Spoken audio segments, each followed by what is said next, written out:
걷지도 못하는 놈한테 젊은 여자가 평생 묶여 살 순 없잖아. 적당히 2년 버티다 사고 나면 알지? 휠체어 탄 재벌 아들을 두고 며느리가 친구에게 한 말입니다. 청담동 성형외과 로비, 청소부로 위장한 시어머니는 이 소름 끼치는 대화를 듣게 됩니다. 6개월 전까지만 해도 이 며느리는 천사였습니다. 매일 병원에 찾아와 재활운동을 돕고 오빠, 제가 평생 곁에 있을게요. 라며 눈물을 흘렸습니다. 사고 이후 죽고 싶어 하던 아들은 그녀 덕분에 다시 살아났습니다. 하지만 시어머니가 며느리의 정체를 폭로했을 때 아들이 내뱉은 말은 이것이었습니다. 어머니, 정신병원 가보세요. 장애인 아들이 사랑받는 게 그렇게 싫으세요? 남편도 아들 편을 들었습니다. 여보, 당신이 너무 예민한 거 아니오? 온 가족이 어머니를 의심했습니다. 완전히 고립됐습니다. 그날 밤 전직 검사였던 어머니는 결심합니다. 법을 어기더라도 내 아들만은 지킨다.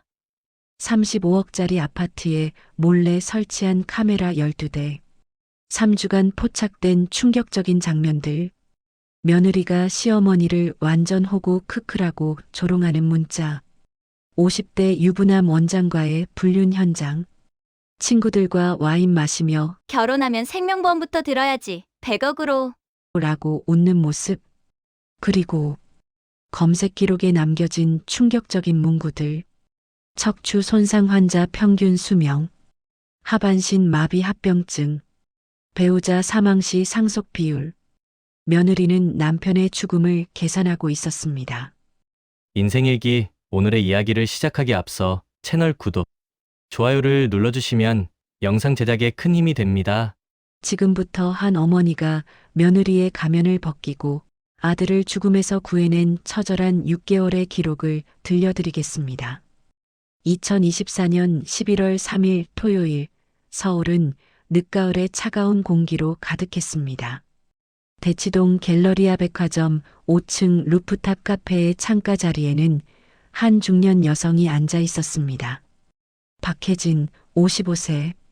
그녀는 한강이 내려다 보이는 전망을 바라보며 에스프레소 잔을 천천히 돌리고 있었습니다. 20년간 서울중앙지검에서 검사로 일했던 그녀에게 오늘은 특별한 날이었습니다. 1년 전 등산 사고로 척추를 다쳐 휠체어에 의존하던 아들 준서가 드디어 목발을 짚고 걸을 수 있게 되었습니다. 재활의 성공이었습니다. 무엇보다 오늘은 아들이 사귀고 있다는 여자친구를 처음 만나는 날이었습니다. 혜진은 회색 캐시미어 코트에 단추를 여미며 손목시계를 확인했습니다. 오후 3시 5분 전, 아들이 정한 시간까지 5분 남았습니다. 그녀는 핸드백에서 작은 거울을 꺼내 머리를 정리했습니다.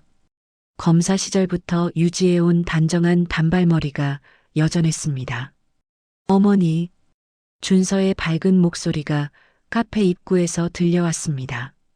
혜진이 고개를 돌리자 목발을 짚은 아들이 한 젊은 여성과 함께 걸어오고 있었습니다. 1년 만에 보는 아들의 환한 미소에 혜진의 가슴이 뜨거워졌습니다. 사고 이후 처음 보는 표정이었습니다. 어머니, 소개할게요. 준서가 말했습니다. 한지우예요. 제 재활을 도와준. 처음 뵙겠습니다, 어머님. 한지우가 준서의 말이 끝나기도 전에 90도로 허리를 숙였습니다. 서울대병원 재활의학과에서 치료사로 일하고 있는 한지우라고 합니다. 혜진은 그녀를 천천히 훑어보았습니다.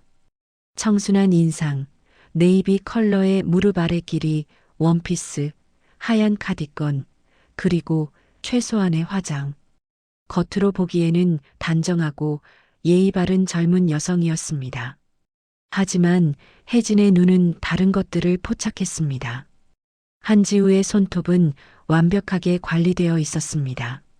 젤 네일로 보이는 은은한 핑크색이었는데 강남 고급 네일샵에서나 받을 수 있는 퀄리티였습니다. 귀에 걸린 작은 귀걸이는 샤넬 제품으로 보였습니다. 혜진은 딸이 있었더라면 선물했을 법한 디자인이라는 것을 알고 있었습니다. 가격은 150만 원 정도.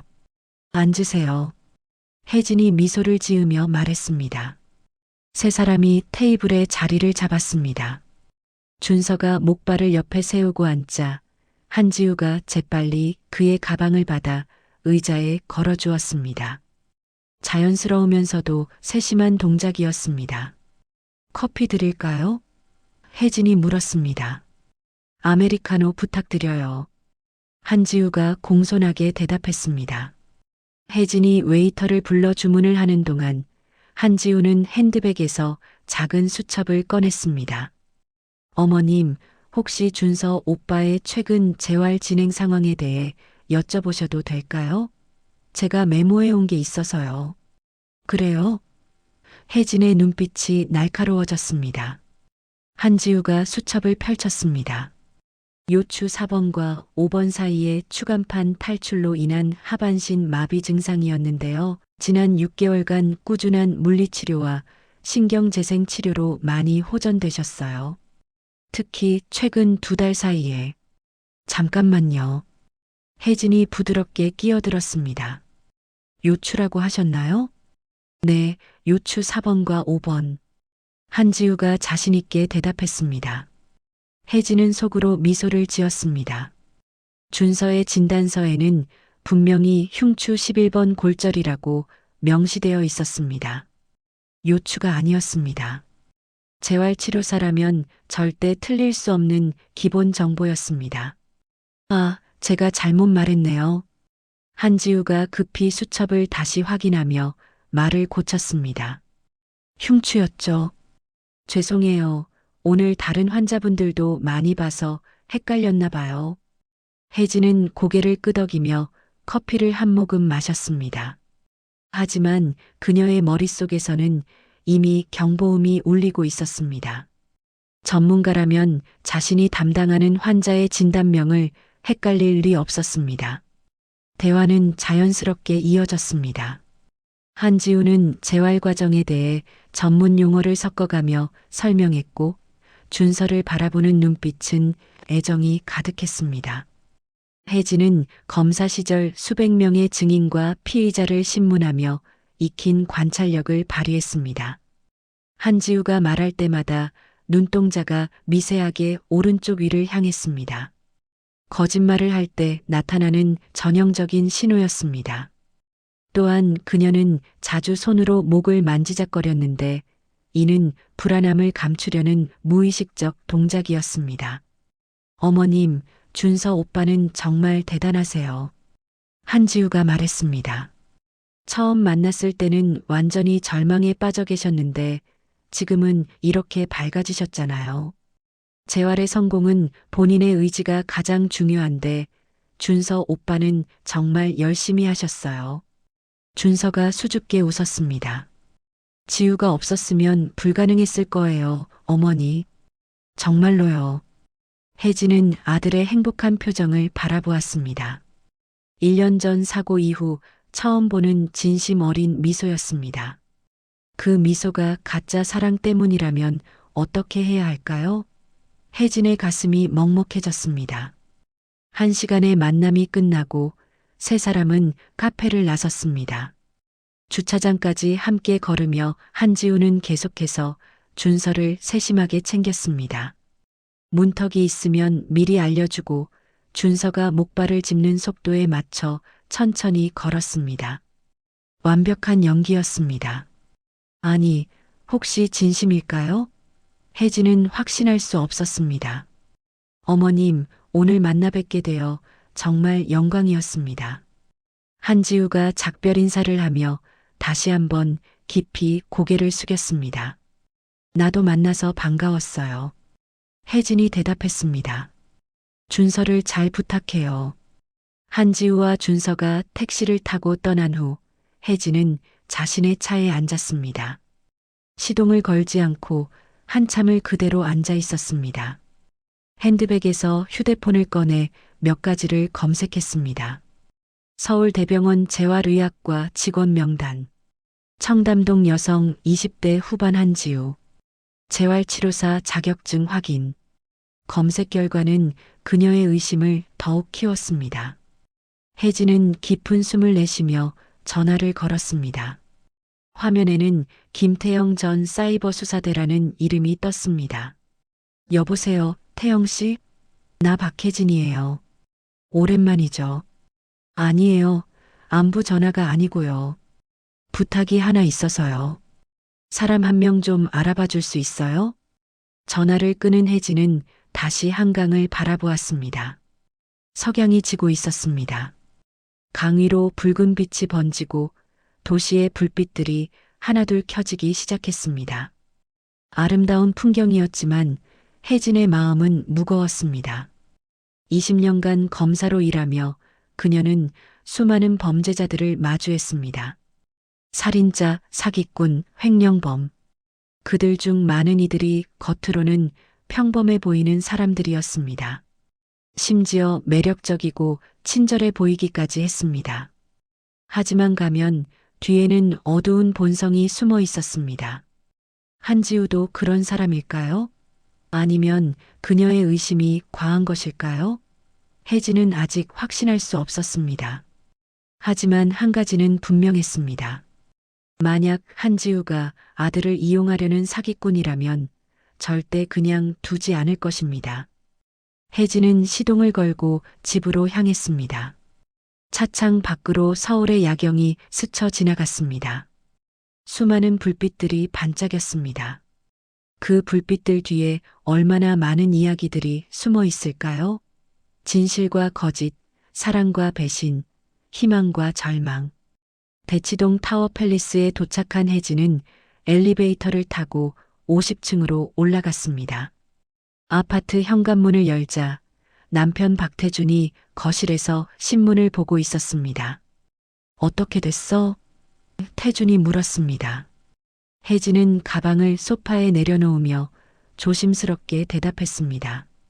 글쎄요. 겉으로는 괜찮아 보이는데 뭔가 석연찮은 부분이 있어요. 당신 또 시작이야? 태준이 한숨을 쉬었습니다. 준서가 1년 만에 처음으로 웃는 얼굴을 되찾았는데 제발 의심하지 말아요.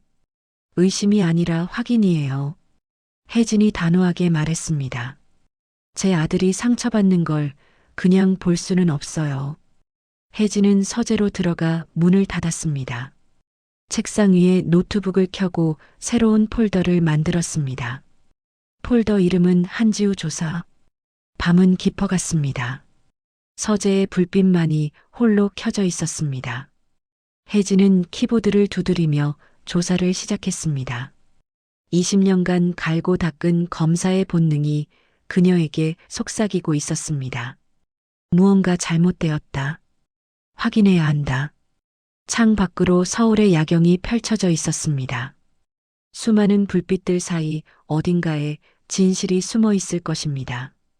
혜진은 그 진실을 찾아낼 것입니다. 설령 그 진실이 아프고 잔인하더라도 알아야만 했습니다. 아들을 지키기 위해서. 이것은 한 어머니의 싸움이 시작되는 순간이었습니다. 2024년 11월 17일 일요일 저녁 7시 대치동 타워 팰리스 박씨 저택의 거실에는 긴장감이 흐르고 있었습니다.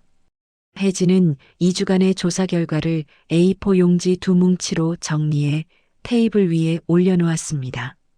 남편 태준이 소파 한쪽에 앉아 있었고 준서는 휠체어를 타고 그 맞은편에 자리했습니다. 무슨 일이에요, 여보? 태준이 먼저 입을 열었습니다. 혜진은 심호흡을 했습니다. 검사 시절 수백 번 해온 증거 제시였지만 오늘만큼은 손이 떨렸습니다. 상대가 타인이 아닌 자신의 아들이었기 때문입니다. 지우 씨에 대해 알아봤어요. 혜진이 태블릿을 켜며 말했습니다. 그녀는 서울대병원 직원이 아니에요.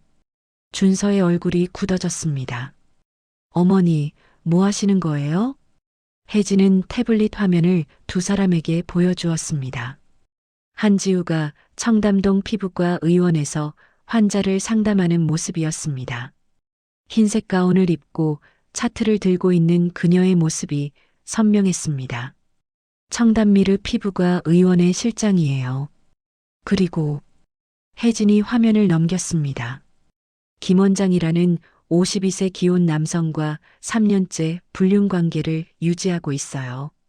다음 사진에는 한지우와 중년 남성이 강남역 근처 호텔에 함께 들어가는 장면이 담겨 있었습니다. 시간은 오후 2시 15분. 두 사람은 주변을 살피며 조심스럽게 움직였습니다. 이게 뭐예요? 준서의 목소리가 높아졌습니다. 어머니가 사람을 미행했다는 거예요? 준서야, 내가 속고 있어. 혜진이 다급하게 말했습니다. 지우 씨는 처음부터 우리 집 재산을 노리고 접근한 거야. 여기 금융거래 내역을 봐. 매달 김 원장으로부터 500만 원씩 입금받고 있어. 피부과 실장 월급은 250만 원인데 청담동 오피스텔 월세가 350만 원이야. 계산이 안 맞지? 준서가 태블릿을 잡아챘습니다. 사진들을 하나하나 확인하는 그의 손이 떨렸습니다. 분노인지 충격인지 알 수 없는 감정이 얼굴에 번졌습니다. 증거가 뭐예요? 준서가 차갑게 물었습니다. 이 사진으로 뭘 증명할 수 있는데요? 준서야, 호텔에 들어가는 사진이요? 요즘 호텔에 레스토랑도 있고 카페도 있어요. 비즈니스 미팅일 수도 있죠. 준서의 목소리는 떨렸지만 논리는 명확했습니다. 방 안에서 찍은 사진은 하나도 없네요. 키스하는 사진도 없고 침대에 있는 사진도 없어요. 혜진은 당황했습니다. 아들의 반박이 예상보다 냉철했습니다. 그리고 지우가 피부과에서 일하는 게 뭐가 문제예요? 준서가 계속했습니다. 투잡하는 사람 요즘 얼마나 많은데요. 서울대병원에서 인턴십 하다가 지금은 청담동에서 일한다고 처음부터 말했어요. 어머니가 잘못 이해하신 거예요. 하지만 아들아, 혜진의 목소리가 떨렸습니다. 어머니는 검사셨잖아요. 준서가 휠체어를 앞으로 밀며 말했습니다. 누구보다 잘 아시잖아요. 상황만으로는 아무것도 증명할 수 없다는 거. 직접 증거가 어디 있어요? 태준이 조심스럽게 끼어들었습니다. 여보, 준서 말도 일리가 있어. 이 사진들만으로는 단정하기 어려운 것 같은데. 여보까지요? 혜진이 남편을 바라보았습니다. 배신감이 밀려왔습니다. 김 원장 계좌에서 매달 500만 원씩 입금된다고 했죠? 준서가 계속 반박했습니다. 그게 급여일 수도 있잖아요. 실장이니까 성과금이나 보너스를 따로 받는 거 아니에요? 아니면 병원 운영비나 마케팅 비용일 수도 있고요. 혜진은 할 말을 잃었습니다. 모든 정황이 명백해 보였지만 아들의 논리적 반박 앞에서 증거들은 힘을 잃어갔습니다. 어머니, 진짜 궁금한데요. 준서의 목소리에 날이 섰습니다. 왜 이러세요? 제가 사고 나고 휠체어 타게 됐을 때 어땠어요? 친구들은 하나둘 연락 끊었고 회사 사람들은 저를 동정했어요. 모두가 저를 불쌍한 사람으로 봤죠. 아들아, 그건. 그런데 지우만은 달랐어요. 준서의 눈에서 눈물이 흘러내렸습니다. 저를 장애인으로 보지 않았어요. 그냥 준서로 봤어요. 제가 걸을 수 없다는 사실을 문제 삼지 않았어요. 6개월 동안 매일 병원에 와서 재활 운동을 도와줬어요. 힘들 때 위로해줬고 절망할 때 희망을 줬어요. 혜진의 가슴이 찢어지는 것 같았습니다. 그런데 어머니는 뭐예요? 준서가 소리쳤습니다. 어머니한테는 제가 그렇게 사랑받을 자격이 없는 사람이에요? 장애인이 된 아들한테 누가 진심으로 다가오겠냐? 분명 돈 때문일 거다. 이렇게 생각하시는 거죠? 그런 게 아니야. 혜진도 목소리를 높였습니다. 난 단지 내가 상처받을까봐. 상처요? 준서가 비웃었습니다. 지금 어머니가 저한테 주는 상처가 제일 큰 것 같은데요. 어머니도 결국 저를 장애인으로만 보시는 거잖아요. 우리 아들은 정상이 아니니까 사랑받을 수 없다고 생각하시는 거예요. 준서야, 제발. 혜진의 목소리가 떨렸습니다. 준서는 휠체어를 돌렸습니다. 방으로 들어가기 전에 마지막으로 말했습니다. 어머니, 제 인생은 제가 살겠습니다. 다시는 지우에 대해 이런 식으로 말씀하지 마세요. 그리고 그가 문 앞에서 멈춰 섰습니다. 탐정 조사 같은 거 그만하세요. 제가 어머니를 신고할 수도 있어요. 사생활 침해로. 문이 닫혔습니다. 거실에는 혜진과 태준만 남았습니다. 태준이 한숨을 쉬며 일어섰습니다. 여보, 오늘은 여기까지 해요. 모두 흥분했으니까 시간을 두고 다시 이야기하자고요. 당신도 내 편이 아니군요.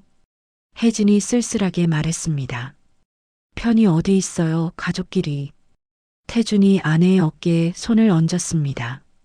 하지만 당신이 준비한 증거들은 솔직히 법정에서 통하기 어려울 것 같소? 당신도 알잖아요. 정황 증거는 쉽게 반박된다는 거. 태준도 서재로 들어갔습니다. 거실에 혼자 남은 혜진은 소파에 주저앉았습니다. 테이블 위에는 2주간 정리한 자료들이 흩어져 있었습니다. 수십 장의 사진, 금융 내역, 통화 기록. 하지만 모두 소용없었습니다. 혜진은 자신의 방으로 들어가 침대에 누웠습니다.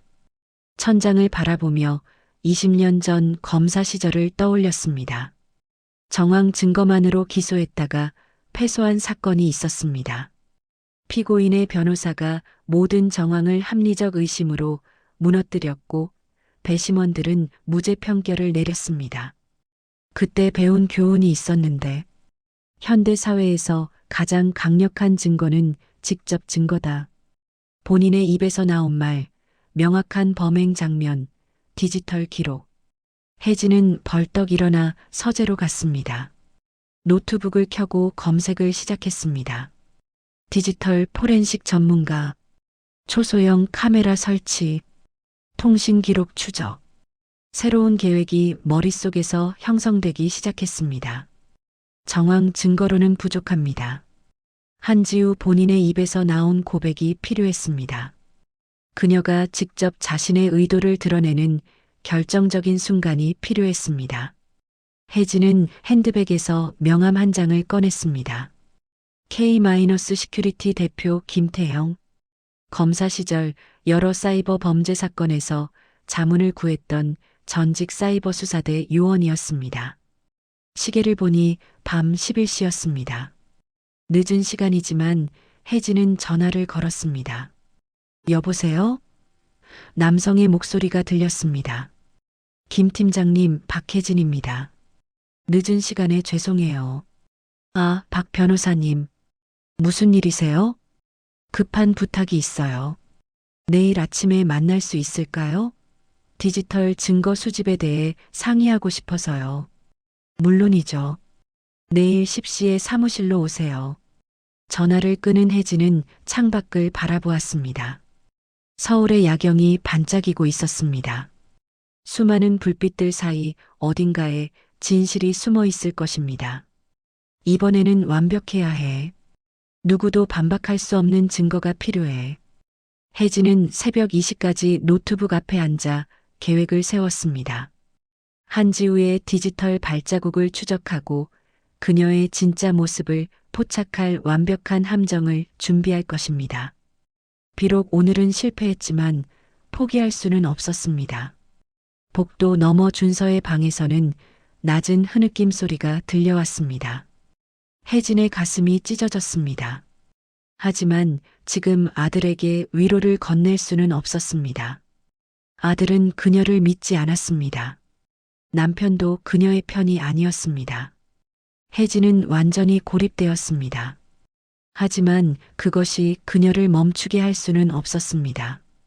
오히려 더 강한 결심을 하게 만들었습니다. 아들아, 지금은 날 미워하겠지. 하지만 언젠가는 알게 될 거야. 어머니가 왜 이렇게까지 했는지. 혜진은 노트북을 덮고 불을 껐습니다. 어둠 속에서 그녀는 결심했습니다. 다음번에는 실패하지 않을 것입니다.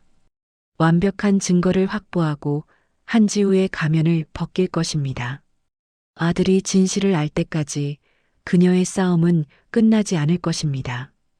밤은 깊어갔지만 혜진의 마음속에서는 새로운 전쟁이 시작되고 있었습니다. 이번에는 질 수 없었습니다. 아들의 미래가, 아니 생명이 걸린 문제였으니까요.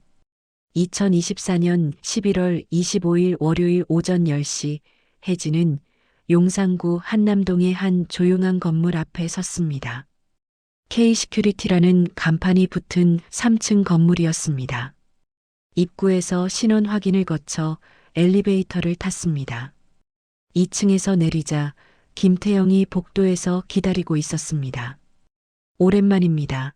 박 변호사님. 김태영이 악수를 청했습니다. 40대 중반 단정한 정장 차림의 그는 여전히 수사관 시절의 날카로운 눈빛을 가지고 있었습니다. 바쁜데 시간 내줘서 고마워요. 혜진이 따라 들어간 사무실은 깔끔했습니다. 한쪽 벽면에는 각종 디지털 장비들이 진열되어 있었고 책상 위에는 여러 대의 모니터가 놓여 있었습니다. 커피 드릴까요? 김태영이 물었습니다. 괜찮아요. 바로 본론으로 들어가죠. 혜진은 가방에서 USB를 꺼내 건넸습니다. 이 사람의 디지털 발자국을 모두 추적해 주세요. SNS, 메신저, 이메일, 금융 앱까지. 특히 최근 6개월간의 활동에 집중해 주시고요. 김태영이 USB를 받아 컴퓨터에 연결했습니다. 화면에 한지우의 기본 정보가 떴습니다. 이름, 생년월일, 주소, 전화번호. 합법적 범위 내에서 할 수 있는 건 제한적입니다. 김태영이 신중하게 말했습니다. 공개된 정보 위주로 조사하면 시간이 좀 걸리는데요. 혜진은 잠시 망설였습니다. 20년간 법의 테두리 안에서 일해온 검사였습니다. 하지만 지금은 검사가 아니라 어머니였습니다. 필요하다면 혜진이 조용히 말했습니다. 회색지대도 감수하겠어요.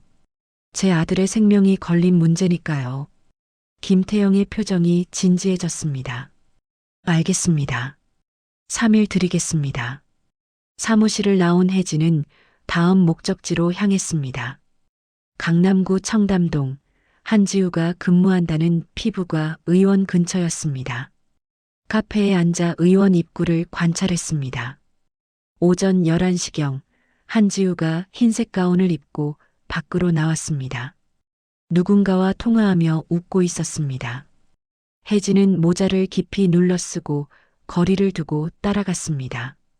한지우는 근처 프랜차이즈 카페로 들어갔습니다. 혜진도 따라 들어가 구석 자리에 앉았습니다. 한지우는 테이블에 앉아 노트북을 펼쳤습니다. 화면을 힐끗 보니 어떤 앱 화면이었습니다. 혜진은 휴대폰으로 사진을 찍었습니다. 나중에 확대해 보니 고급 데이팅 앱의 프로필 설정 화면이었습니다. 20분 후 한지우는 다시 의원으로 돌아갔습니다. 혜진은 카페에 남아 촬영한 사진을 확인했습니다. 화면 속 필터 설정이 선명하게 보였습니다. 자산 50억 이상. 혜진의 가슴이 철렁 내려앉았습니다. 3일 후인 11월 28일 목요일 혜진은 다시 K-시큐리티를 찾았습니다. 김태영이 두꺼운 파일을 건넸습니다. 앉으세요. 천천히 보셔야 할 것 같습니다. 혜진은 파일을 펼쳤습니다. 첫 페이지부터 충격이었습니다. 한지우는 총 5개의 데이팅 앱에 가입되어 있었습니다. 모든 프로필에 동일한 필터가 설정되어 있었습니다. 연령 30부터 60세, 직업 기업 임원 이상, 자산 50억 이상, 혼인 여부 무관. 지난 1년간 23명의 남성과 매칭되었고 이 중 8명과 실제로 만났습니다. 김태영이 설명했습니다. 각 만남 후 비공개 SNS에 평가를 남겼는데요. 혜진은 다음 페이지를 넘겼습니다. 한지우의 메모들이 캡처되어 있었습니다.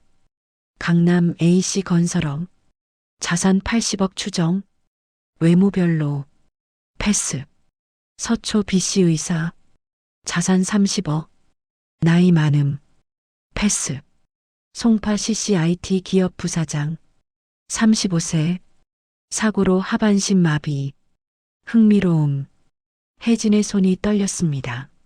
송파구 CC, 준서였습니다. 더 있습니다.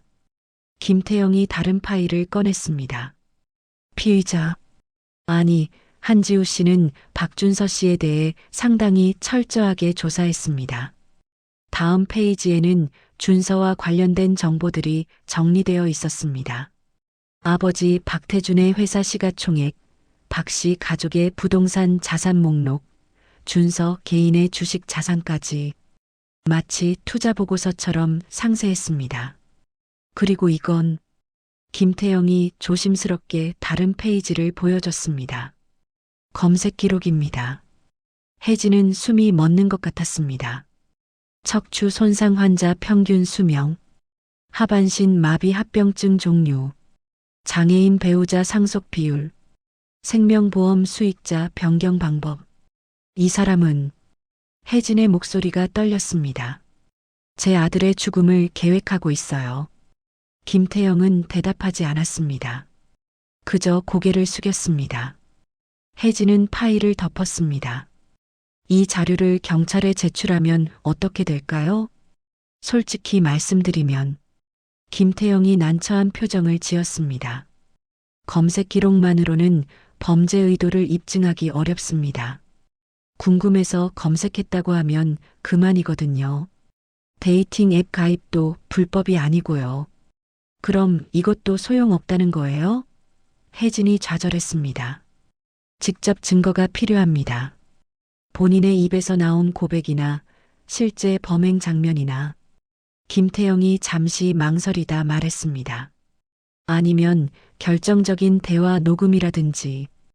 혜진은 창밖을 바라보았습니다. 한남동 거리에는 사람들이 바쁘게 오가고 있었습니다. 평범한 일상이 흘러가고 있었지만 그녀의 세계는 무너지고 있었습니다.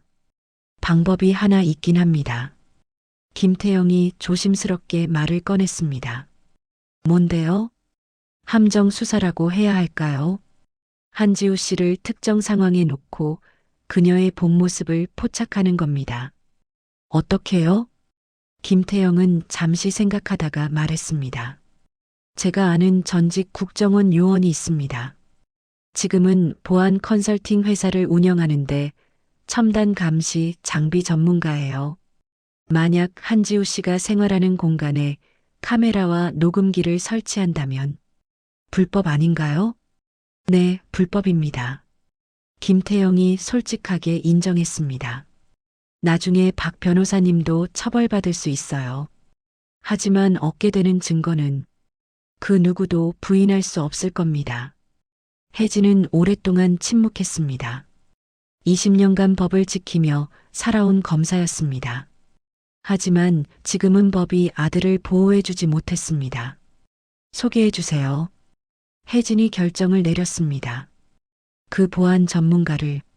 K-시큐리티를 나온 혜진은 차에 앉아 한참을 멍하니 있었습니다. 대시보드 위에는 준서의 어릴 적 사진이 놓여 있었습니다. 초등학교 입학식 날 새 교복을 입고 활짝 웃던 모습이었습니다.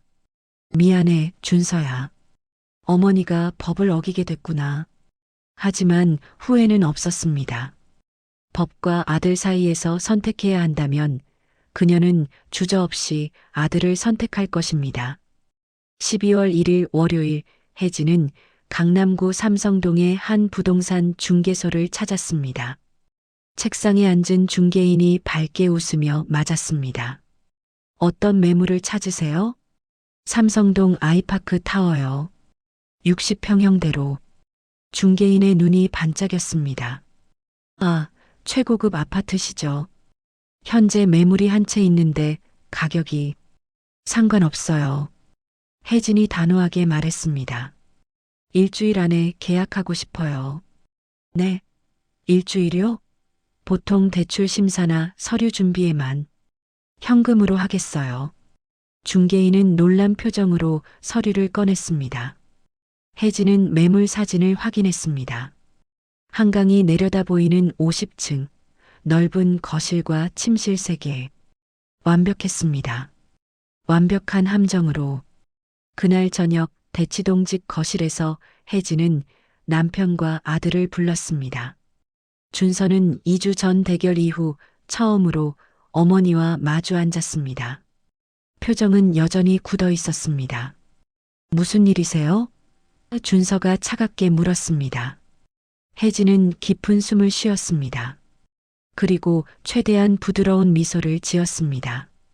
지난번 일은 어머니가 지나쳤던 것 같아. 미안해. 혜진이 말했습니다. 내가 행복해 보여서 오히려 불안했나 봐. 하지만 생각해 봤어. 내가 선택한 사람이라면 어머니도 믿어야겠다고. 준서의 표정이 조금 풀렸습니다. 하지만 여전히 경계하고 있었습니다. 정말요? 준서가 조심스럽게 물었습니다. 응. 그래서 선물을 준비했어. 혜진이 테이블 위에 열쇠와 서류를 올려놓았습니다. 삼성동 아이파크 타워 60평형. 너희 결혼 선물이야. 준서와 태준의 눈이 동시에 커졌습니다. 어머니, 이게... 준서가 서류를 집어들었습니다. 결혼하면 지우 씨 명의로 등기를 옮겨줄게. 하지만 그 전에 지우 씨가 먼저 들어가서 살아봤으면 해. 내가 불편한 점은 없는지, 집 구조가 휠체어 이동에 문제 없는지 확인해 달라고 부탁해줘. 혜진의 목소리는 차분했습니다. 하지만 속으로는 심장이 미친 듯이 뛰고 있었습니다. 어머니, 준서의 눈에 눈물이 맺혔습니다. 감사합니다. 제가 지난번에 너무 심하게 말씀드렸어요. 괜찮아. 혜진이 아들의 손을 잡았습니다. 엄마도 이해해. 지우 씨한테 연락해봐. 내일부터라도 들어가서 살 수 있대. 그날 밤 혜진은 서재에 혼자 앉아 있었습니다. 책상 위에는 보안 전문가 이준혁이 보내온 설계도가 펼쳐져 있었습니다. 삼성동 아파트의 평면도 위에 빨간 점들이 찍혀 있었습니다. 카메라가 설치될 위치들이었습니다. 거실 천장 환기구, 침실벽 액자 뒤, 주방 선반, 욕실 거울 뒤, 총 12곳. 모든 공간이 사각지대 없이 촬영될 것입니다. 이제 시작이야. 혜진은 혼자 중얼거렸습니다. 창밖으로 서울의 야경이 보였습니다. 수많은 불빛들이 반짝였습니다. 그 불빛들 중 하나가 곧 진실을 비출 것입니다. 한지우의 가면이 벗겨지는 순간을 혜진은 노트에 날짜를 적었습니다. 12월 5일. 함정이 작동하는 날. 앞으로 4일 남았습니다. 2024년 12월 5일 목요일 오후 3시 한지우는 삼성동 아파트 현관문 앞에 섰습니다. 새 열쇠를 들고 문을 열었습니다. 넓은 거실이 한눈에 들어왔습니다. 한강뷰가 펼쳐진 창문, 고급 가구들, 샹들리에. 그녀의 입가에 미소가 번졌습니다. 같은 시각 대치동 박씨 저택 서재. 혜진은 태블릿 화면을 응시하고 있었습니다. 화면은 4분할로 나뉘어 아파트 내부를 보여주고 있었습니다. 거실, 침실, 주방, 현관. 모든 것이 선명했습니다. 한지우가 거실을 천천히 돌아다니며 집안을 살폈습니다. 소파에 앉았다가 일어나고 침실로 들어갔다가 나왔습니다. 그녀는 휴대폰을 꺼내 사진을 찍기 시작했습니다. 저녁 7시 한지우는 침대에 누워 전화를 걸었습니다. 스피커폰이었기 때문에 대화가 선명하게 들렸습니다. 수진아, 나야. 지우야. 무슨 일이야? 야, 너 지금 내가 어디 있는 줄 알아? 삼성동 아이파크 60평형. 뭐? 진짜? 한지우가 웃으며 말했습니다. 시어머니가 결혼 선물로 줬어. 내 명의로 등기 넘겨준대. 혜진은 화면을 바라보며 녹화 버튼을 확인했습니다. 빨간 불이 깜빡이고 있었습니다. 모든 것이 기록되고 있었습니다. 대박. 근데 진짜 그 장애인이랑 결혼할 거야? 당연하지. 한지우의 목소리가 차가워졌습니다. 법적으로 배우자가 되어야 상속권이 생기잖아. 걷지도 못하는 놈이지만 참을 만한 가치는 있어. 혜진의 손이 떨렸습니다. 하지만 태블릿을 놓지 않았습니다. 시어머니가 의심하지 않았어? 전에 조사했다며? 처음엔 의심했지. 근데 내가 워낙 완벽하게 연기했잖아. 한지우가 자랑스럽게 말했습니다. 이번에 내가 먼저 사과하고 며느리 역할 충실히 하겠다고 하니까 완전히 넘어갔어. 검사 출신이 뭐 어때? 결국 호구는 호구야. 혜진은 이를 악물었습니다. 하지만 감정을 억눌렀습니다. 더 많은 증거가 필요했습니다. 12월 8일 일요일 밤 10시 한지우는 친구 3명을 아파트로 초대했습니다. 거실에서 와인을 마시며 떠들고 있었습니다. 혜진은 태블릿으로 실시간 영상을 지켜보았습니다. 야, 이거 봐. 가구도 완전 명품이야. 이 소파 하나에 1,000만 원 넘을걸? 한지우가 자랑했습니다. 미쳤다. 진짜 대박.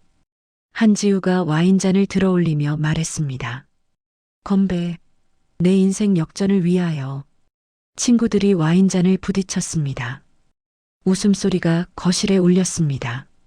근데 진짜 평생 그 남자랑 살 수 있어? 친구 중 한 명이 물었습니다. 한지우가 고개를 저었습니다. 평생? 말도 안 돼. 2년 버티면서 재산 빼돌리고 이혼하면 되지. 위자료도 챙기고. 이혼 사유는? 장애인 남편이 정서적 욕구를 충족시키지 못했다. 뭐 이런 식으로 하면 돼. 요즘 판사들도 이해해 줄 거야. 혜진은 녹화를 멈추지 않았습니다. 모든 순간이 저장되고 있었습니다. 12월 15일 일요일 저녁 8시 결정적인 장면이 포착되었습니다. 김 원장이 아파트를 방문했습니다. 한지우가 문을 열어주자 중년 남성이 들어왔습니다. 오랜만이야, 지우야. 오빠, 여기 좀 봐. 어때? 두 사람은 거실을 돌아다니며 대화를 나눴습니다. 정말 그 장애인이랑 결혼할 거야? 김 원장이 물었습니다. 한지우가 그의 옆에 앉으며 웃었습니다. 오빠는 오빠고 쟤는 쟤야. 역할이 다른 거지. 오빠는 내 후원자고 쟤는 투자? 김 원장이 한지우의 허리를 감쌌습니다. 두 사람이 침실로 향했습니다. 혜진은 고개를 돌렸습니다. 더 이상 볼 필요가 없었습니다. 충분한 증거였습니다. 12월 20일 금요일 오전 11시 가장 충격적인 대화가 녹음되었습니다. 한지우가 보험 설계사와 통화했습니다. 약혼자 명의로 생명보험 들려고요. 금액은 100억 정도 가능할까요? 본인 동의가 필요한데요. 곧 결혼할 건데 제가 아내 자격으로 신청하면 안 돼요? 그래도 본인 서명이. 알겠어요. 그럼 결혼하자마자 바로 들게요. 근데요, 척추 손상 환자도 가입돼요? 위험도가 높지 않나요? 기존 질병이 있으면 보험료가 높아지긴 합니다. 사망보험금은 받을 수 있죠? 네, 물론입니다. 좋아요. 그럼 준비해 주세요. 혜진은 이 대화를 들으며 온몸이 차갑게 식는 것을 느꼈습니다. 한지우는 준서의 죽음을 기다리고 있었습니다. 3주간의 감시 끝에 혜진은 총 48시간 분량의 영상을 확보했습니다. 핵심 부분만 편집하여 일시간으로 정리했습니다. 한지우가 가족을 조롱하는 장면, 김 원장과의 불륜, 친구들과의 대화, 보험 상담, 모든 것이 담겨 있었습니다. 12월 23일 월요일 저녁 혜진은 거실 소파에 앉아 편집된 영상을 다시 확인했습니다. 한지우의 얼굴과 목소리가 선명했습니다. 누구도 부인할 수 없는 증거였습니다. 혜진은 휴대폰을 들어 남편과 아들에게 메시지를 보냈습니다. 내일 저녁 7시 집에서 꼭 만나야 해요. 중요한 이야기가 있어요. 준서로부터 답장이 왔습니다. 또 지우 이야기예요? 어머니, 제발 그만하세요. 혜진은 짧게 답했습니다.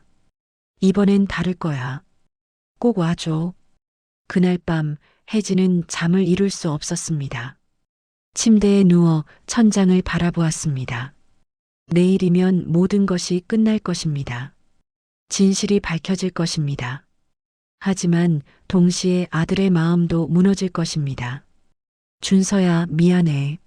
하지만 이게 내가 알아야 할 진실이야. 혜진은 일어나 서재로 갔습니다. 책장에서 오래된 앨범을 꺼냈습니다. 준서의 어린 시절 사진들이 가득했습니다. 돌잔치, 유치원 입학식, 초등학교 운동회. 환하게 웃던 아들의 모습이 있었습니다. 언젠가 너도 이해할 거야. 어머니가 왜 이렇게까지 했는지. 12월 24일 화요일 크리스마스 이브. 대치동에는 하얀 눈이 내리고 있었습니다. 거리는 크리스마스 장식으로 화려했습니다. 하지만 박씨 저택의 거실은 무겁고 차가웠습니다. 저녁 7시 준서와 태준이 거실에 들어왔습니다. 준서는 목발 없이 걷고 있었습니다. 재활이 더 진전된 모습이었습니다. 하지만 표정은 굳어 있었습니다. 어머니, 무슨 일이세요? 준서가 차갑게 물었습니다. 혜진은 리모컨을 들어 TV를 켰습니다. 오늘 보여드릴 게 있어요. 또 지우에 대한 의심이에요? 어머니, 제발. 준서가 짜증스럽게 말했습니다.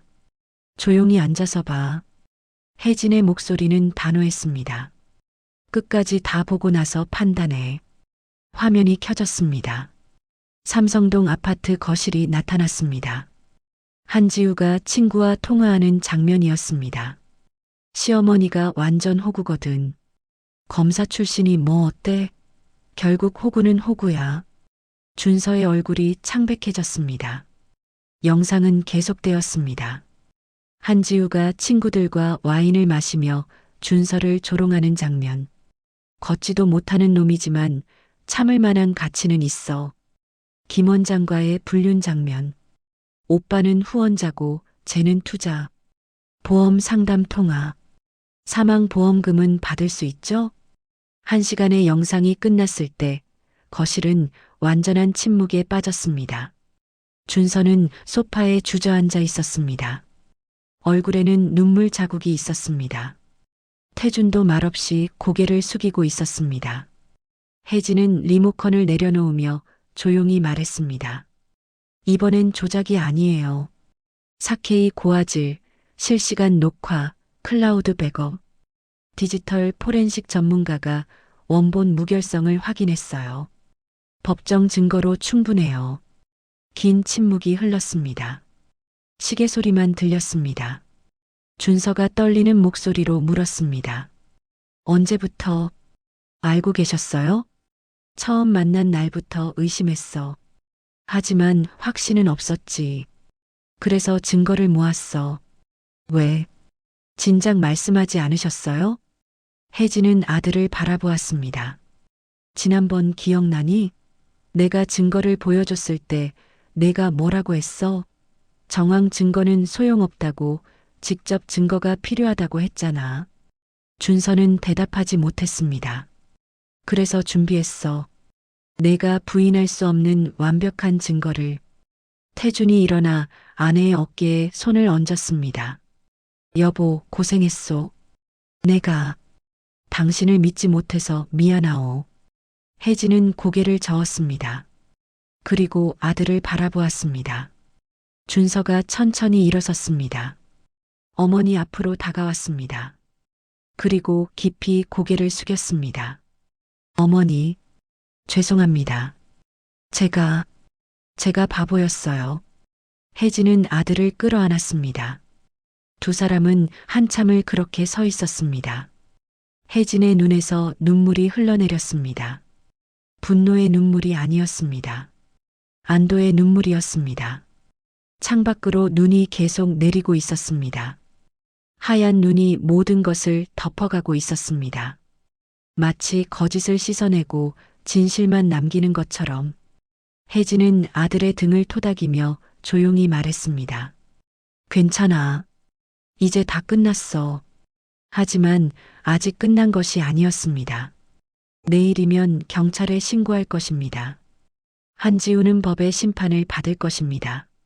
그리고 준서는 이 상처를 딛고 다시 일어설 것입니다. 진실은 때로 아프지만 거짓보다는 견고한 토대가 됩니다. 혜진은 그것을 믿었습니다.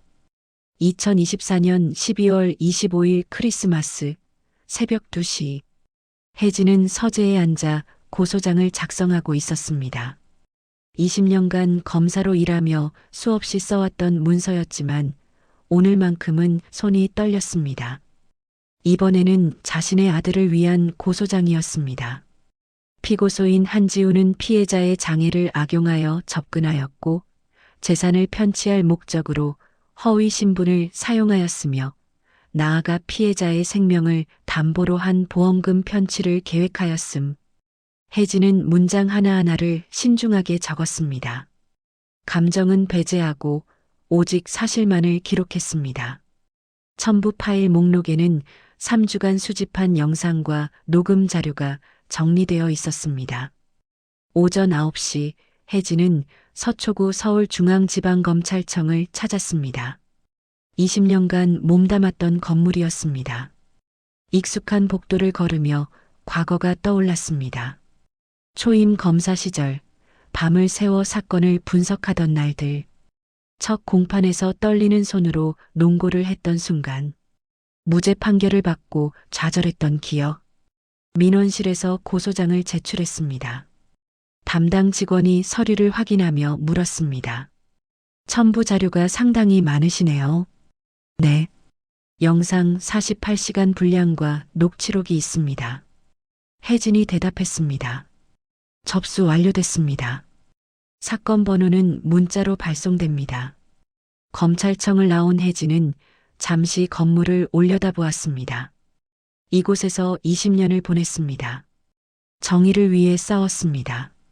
하지만 정작 자신의 아들을 지키기 위해서는 법의 경계를 넘어야 했습니다. 불법 촬영으로 나도 조사받을 거야. 하지만 후회는 없어. 오후 3시 강남경찰서에서 연락이 왔습니다. 한지우를 긴급 체포했다는 내용이었습니다. 혜진은 준서와 함께 경찰서로 향했습니다. 경찰서 복도에서 한지우와 마주쳤습니다. 수갑이 채워진 그녀의 얼굴은 창백했습니다. 한지우가 준서를 보며 소리쳤습니다. 준서 오빠, 오해예요. 제가 설명할게요. 준서는 그녀를 똑바로 바라보았습니다. 표정에는 분노도 슬픔도 없었습니다.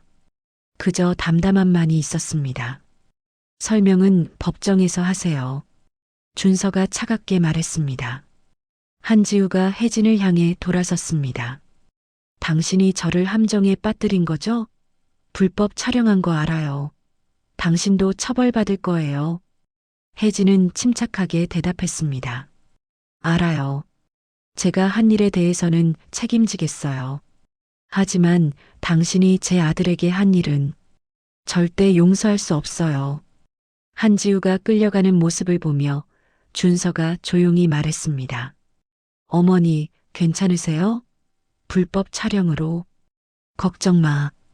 변호사도 선임했어. 최악의 경우 벌금형이나 집행유예 정도일 거야. 그래도 혜진은 아들의 손을 잡았습니다. 내가 무사한 게 더 중요해. 나머지는 다 감당할 수 있어. 2025년 3월 봄이 찾아왔습니다. 벚꽃이 피기 시작한 어느 날 혜진은 검찰청으로부터 통보를 받았습니다. 불법 촬영건으로 경고 조치를 받았지만 기소는 유예되었습니다. 검사가 정상 참작을 인정한 것이었습니다. 같은 날 한지우의 1심 선고 공판이 열렸습니다. 서울중앙지방법원 417호 법정. 혜진과 준서는 방청석에 나란히 앉았습니다. 판사가 선고문을 낭독하기 시작했습니다. 피고인 한지우는 피해자의 장애와 심리적 취약성을 악용하여 허위 신분으로 접근하였고 재산 편취를 목적으로 기망 행위를 지속하였으며 생명보험 가입을 통해 피해자의 사망으로 인한 이득을 도모하였다. 이는 사회적으로 용납될 수 없는 범죄이다. 판사가 잠시 멈췄다가 계속했습니다. 피고인 한지우에게 징역 3년을 선고한다. 방청석에서 한숨소리가 들렸습니다. 한지우는 고개를 떨구고 있었습니다. 법정을 나서며 준서가 말했습니다. 3년이면 짧은 것 같은데요. 혜진이 고개를 저었습니다.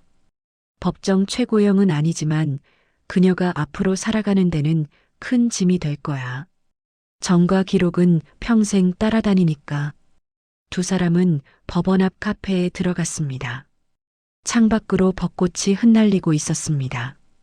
봄바람이 꽃잎을 날리는 모습이 아름다웠습니다. 어머니, 준서가 커피를 한 모금 마시고 말했습니다. 처음부터 어떻게 알았어요? 지우가 거짓말쟁이라는 걸. 혜진은 잠시 생각했습니다. 확신은 아니었어. 그냥 직관이었지.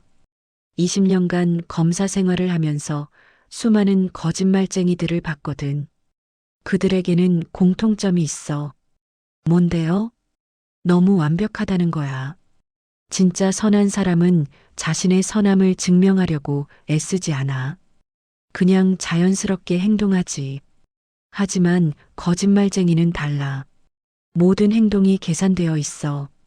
지우 씨는 처음 만난 날부터 너무 완벽하게 착한 사람을 연기했어. 준서는 고개를 끄덕였습니다. 그리고 조심스럽게 물었습니다. 어머니, 저 때문에 많이 힘드셨죠? 제가 어머니를 믿지 않아서. 아니야. 혜진이 아들의 손을 잡았습니다. 내가 그녀를 믿은 건 당연한 거야. 사랑에 빠지면 보고 싶은 것만 보게 되니까. 그건 내 잘못이 아니야. 하지만 준서야. 혜진이 아들의 눈을 바라보았습니다. 이번 일로 사람을 불신하게 되면 안 돼. 세상에는 한지우 같은 사람도 있지만 진심으로 너를 아끼는 사람도 많아. 중요한 건 구별하는 법을 배우는 거야. 어떻게 구별해요? 시간이 답이야. 진짜 사랑은 조건이 없어. 내가 걸을 수 있든 없든, 부자든 가난하든 그 사람 그대로를 사랑하는 거지. 준서의 눈에 눈물이 맺혔습니다. 어머니가 저를 사랑하는 것처럼요. 그래, 엄마의 사랑처럼. 두 사람은 한참을 조용히 앉아 있었습니다. 카페 밖으로 사람들이 바쁘게 오가고 있었습니다. 봄날의 서울은 활기차고 아름다웠습니다. 준서가 먼저 입을 열었습니다. 어머니, 저 다음 주부터 회사 복귀하기로 했어요. 정말? 혜진의 얼굴이 밝아졌습니다. 네. 1년 넘게 쉬었으니 이제 제 일을 다시 시작하고 싶어요. 도망치지 않고 싶어요. 잘 생각했어. 내 아버지도 기뻐하실 거야. 그리고 준서가 잠시 망설이다 말했습니다. 당분간은 연애 생각 없어요. 일단 저 자신을 추스르고 제대로 된 사람을 알아보는 눈을 기르고 싶어요. 혜진은 아들의 성숙한 모습에 뿌듯함을 느꼈습니다. 좋은 생각이야. 서두를 필요 없어. 때가 되면 자연스럽게 좋은 인연이 찾아올 거야. 저녁이 되어 집으로 돌아왔습니다. 거실에서 태준이 기다리고 있었습니다. 어떻게 됐어? 태준이 물었습니다. 징역 3년이에요. 준서가 대답했습니다. 태준이 안도의 한숨을 쉬었습니다. 다행이군. 여보, 당신 덕분이요. 고생 많았소. 우리 모두 고생했죠. 혜진이 미소 지었습니다. 그날 밤 가족 3명은 오랜만에 함께 저녁을 먹었습니다. 대화가 자연스럽게 흘렀고 웃음소리가 집안을 채웠습니다. 1년 만에 찾아온 평화였습니다. 식사 후 혜진은 베란다에 나가 서울의 야경을 바라보았습니다. 수많은 불빛들이 반짝이고 있었습니다. 각각의 불빛 뒤에는 누군가의 이야기가 있을 것입니다. 기쁨과 슬픔, 사랑과 이별, 진실과 거짓. 준서가 옆으로 다가왔습니다. 두 사람은 나란히 서서 야경을 바라보았습니다. 어머니, 준서가 조용히 말했습니다. 응, 사랑해요. 그리고 믿어줘서 고마워요. 포기하지 않아줘서. 혜진의 눈가가 뜨거워졌습니다. 나도 사랑해. 아들 엄마는 항상 내 편이야. 세상이 다 너를 버려도 엄마만큼은 끝까지 내 곁에 있을 거야. 준서가 어머니를 껴안았습니다. 두 사람은 한참을 그렇게 서 있었습니다. 창밖으로 봄바람이 불어왔습니다. 따뜻하고 부드러운 바람이었습니다. 겨울이 지나고 봄이 온 것처럼 그들의 삶에도 새로운 계절이 찾아왔습니다. 거짓의 어둠이 걷히고 진실의 빛만이 남았습니다. 상처는 아물고 그 자리에는 더 단단한 사랑이 자라났습니다. 혜진은 조용히 생각했습니다. 때로는 아픈 진실이 달콤한 거짓보다 우리를 더 강하게 만든다. 그 진실을 마주할 용기가 있다면 우리는 다시 일어설 수 있다. 서울의 밤은 깊어가고 있었습니다. 하지만 박씨 가족의 마음은 따뜻했습니다. 오랜 싸움이 끝났고 이제는 평화가 찾아왔습니다. 내일은 또 다른 날이 올 것입니다. 새로운 도전과 기쁨이 있을 것입니다. 하지만 이제 그들은 알고 있습니다. 진실과 사랑이 있다면 어떤 어려움도 이겨낼 수 있다는 것을. 혜진과 준서는 손을 맞잡고 거실로 돌아왔습니다. 가족이 함께하는 따뜻한 공간으로. 새로운 시작이었습니다. 오늘의 인생일기 어떻게 들으셨나요? 구독과 좋아요, 그리고 댓글로 여러분의 생각도 나눠주세요. 영상 제작에 큰 힘이 됩니다. 그럼 오늘도 행복하고 건강한 하루 보내세요.